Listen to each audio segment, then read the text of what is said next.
UP police का operation encounter लगातार जारी है। 24 घंटों में कुल 4 जिलों में एनकाउंटर हुए हैं। गाजियाबाद में हत्याकांड के 2 बदमाश गिरफ्तार किए गए। मऊ में शातिर बदमाश घायल हुआ है। हाथरस में 2 गौ तस्कर हत्थे चढ़े। बांदा में इनामी बदमाश गिरफ्तार किया गया। पूर्वांचल से लेकर पश्चिम यूपी और इसी तरह से बुंदेलखंड से लेकर सेंट्रल यूपी तक एनकाउंटर्स का दौर जारी है। गाजियाबाद में 2 बदमाश गिरफ्तार किए गए। मऊ में शातिर बदमाश एनकाउंटर में घायल हुआ है। इसी तरह से हाथरस में भी आरोपियों को गिरफ्तार किया गया। एनकाउंटर के बाद बांदा में भी एनकाउंटर हुआ और यहां भी आरोपी देखे किस तरह से इनामी बदमाश को गिरफ्तार किया गया है। हाथरस में 2 गौ तस्कर जिनकी लंबे वक्त से तलाश थी, पुलिस दबिश दे रही थी, इनको गिरफ्तार किया गया। मऊ में भी शातिर बदमाश पुलिस गिरफ्त में है।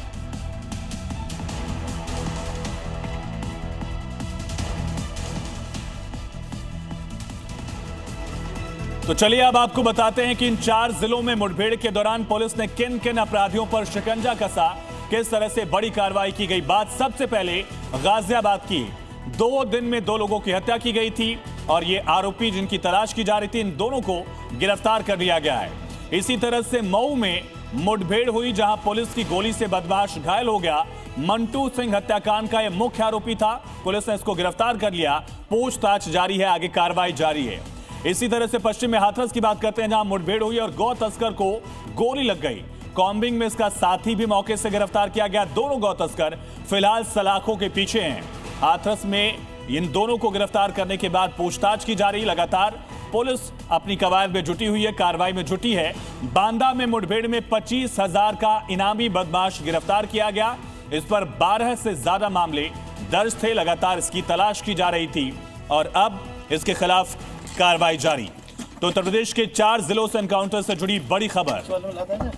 बिहार चुनाव में अब दूसरे फेज के लिए वोटिंग होनी है। पहले चरण में बम्पर मतदान हुआ। इसे लेकर स्मृति ईरानी ने बिहार के वोटर्स का धन्यवाद किया है।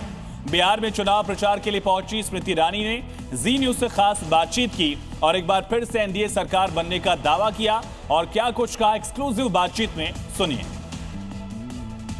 क्या एनडीए के फेवर में फर्स्ट चरण का जो वोटिंग हुआ है वो हुआ है? मैं इतना कहूँगी कि पहले तो बिहार की जनता स्वागत और अभिनंदन की योग्य है कि उन्होंने लोकतंत्र के इस उत्सव को इतने जोश के साथ मनाया और आकर अपना वोट दिया।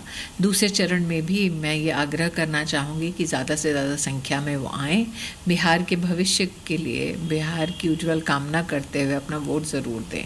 जिस संख्या में महिलाएँ निकल कर आई हैं, उमड़ी हैं हर पोलिंग बूथ पर, वो इस बात का संकेत है कि नरेंद्र मोदी और नीतीश जी ने मिलकर जो महिला की चुनौतियों को समाधान में परिवर्तित करने के लिए विभिन्न योजनाएं बिहार की जनता के सम्मुख प्रस्तुत की, उसके समर्थन में महिलाएं बाहर निकली हैं।